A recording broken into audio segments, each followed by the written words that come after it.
Lapan niyo po yung bandage niyo sa mukha niyo pupunta yung bukas.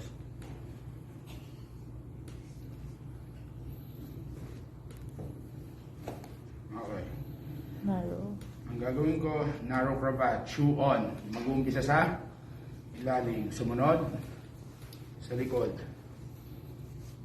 Cross lang. Sa harap, cross lang rin. Insert. Insert. Traction. Takin, taas at baba. Then, square na.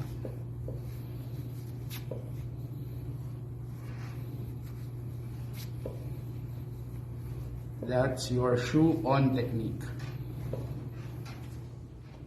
Shoe off naman.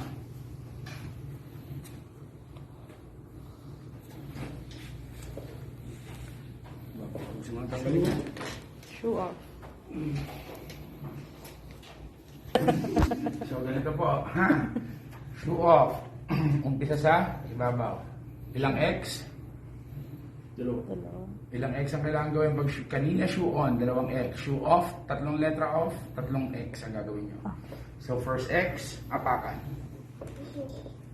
Okay? Pag naapakan mo na yung X mo, ha? Talikuran mo yung X mo.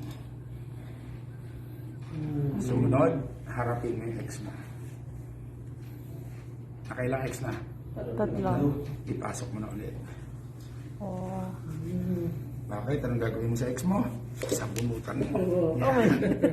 Then, square na. Kaya ako ginaganon para lang may traction, ha? Sa totoong buhay, huwag yung haltakin ng todo. Dahan-dahan pa rin yung paghaltak.